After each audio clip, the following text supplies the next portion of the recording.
Applied behavior analysis, what it is and who it's used for. Dr. Lovaas once said, if a child cannot learn in the way we teach, we must teach in a way the child can learn. Applied behavior analysis, or ABA, is a scientific problem-solving approach aimed at producing socially significant behavior changes for the purpose of improving quality of life for individuals, families, and communities. Along with working with behavior problems, ABA can be found in pediatric care, addressing issues such as noncompliance with doctor visits, sleep disorders, feeding problems. Within the field of gerontology, addressing both facility issues and staff training, in addition to working with residents to decrease behaviors such as incontinence, depression, anxiety, and aggression. The health and exercise industry also use ABA techniques to work with diet, obesity, eating disorders, and adherence to chronic disease regimen. ABA benefits the education system, assisting teachers with classroom management and effective teaching practices, and helping students with decreasing problem behaviors while increasing desirable behaviors. ABA has demonstrated success in the behavioral health and medicine field, working with people diagnosed with mental illness, stress reduction, as well as helping people take their medicine reliably. ABA is successful within sports, improving coach and athlete performance, as well as assisting to establish productive behaviors for practice.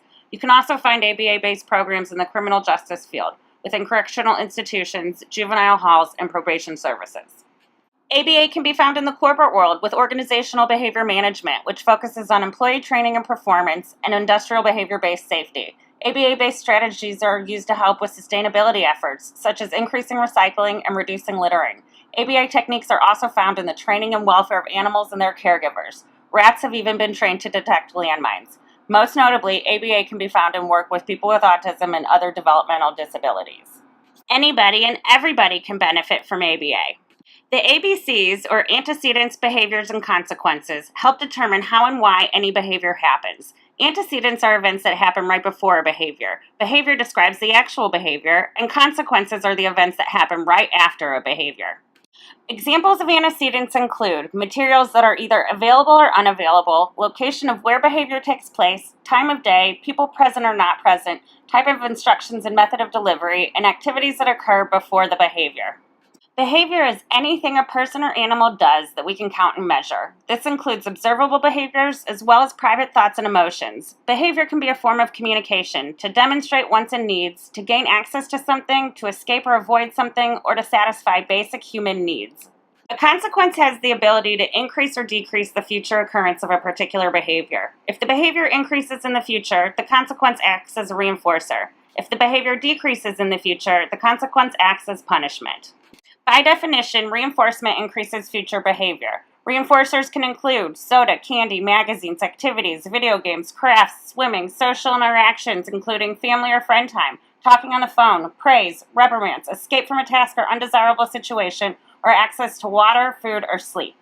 There are two types of reinforcement, positive and negative. Positive reinforcement is when something is added to the environment to increase future behavior, and negative reinforcement is when something is removed or taken away from the environment to increase future behavior. By definition, punishment decreases future behavior. Examples of punishment include timeout and reprimands, which are considered positive punishment, and taking away a desired item or intentional ignoring of problem behavior are considered negative punishment. It is important to note that punishment has been demonstrated to be effective for certain people, and ethical guidelines now require that you begin with the most effective, least intrusive form of punishment. There are two types of punishment, positive and negative. Positive punishment is when something is added to the environment to decrease future behavior, and negative punishment is when something is removed or taken away from the environment to decrease future behavior. When a behavior is put on extinction, the desired outcome or consequence is no longer provided. If the behavior does not receive the desired outcome, it will stop. If the behavior receives access to the desired outcome, the behavior is reinforced and therefore will continue to occur. So why does behavior happen? Behavior happens because the person is having a need met. The behavior is a means to an end. In ABA lingo, we say behavior has a function. There are four basic functions of behavior: social attention, escape avoidance, automatic sensory, and access to a desired item or activity. During the social attention function, the person has a need for attention from other individuals, such as peers, adults, or family. While it might seem strange that a person would engage in a behavior to have someone scold them, for some people, it's better to obtain bad attention than none at all. Many behaviors occur because the person wants to get away from or avoid something altogether. Behaviors that occur due to the automatic or sensory function provide some form of internal sensation that is pleasing or helps a person remove a displeasing internal sensation. Many behaviors occur because the person has a desire for access to a specific item or activity. Functions help determine appropriate replacement behaviors. Replacement behaviors serve the same function but act as an alternative to the undesirable behavior. In order to effectively decrease an undesirable behavior, a replacement behavior must also be targeted for increase. A replacement behavior must provide the same outcome as the undesirable behavior. Gathering information and collecting data is critical for a behavior analyst to successfully do their job. The information or data allows behavior analysts to determine whether an intervention is effective or needs to be changed.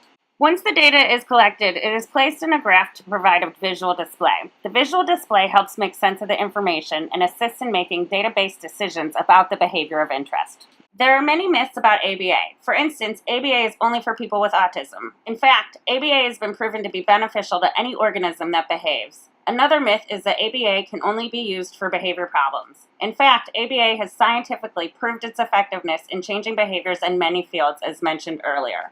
Also, ABA does not train people to act like robots. When implemented correctly, ABA uses a variety of scientifically proven techniques to help change socially significant behavior.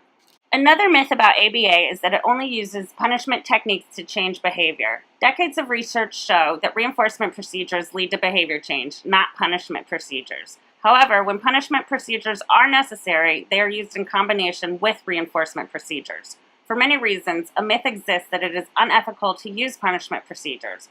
When done correctly, punishment can bring about immediate change. However, it is only used after several other options have failed. In conclusion, ABA is scientifically validated techniques that work to change socially significant behaviors. ABA can be found in a variety of fields and works with anybody who behaves. And in order to determine the effectiveness of an intervention, you must collect and analyze data. As B.F. Skinner once said, a failure is not always a mistake. It may be the best one can do under the circumstances. The real mistake is to stop trying.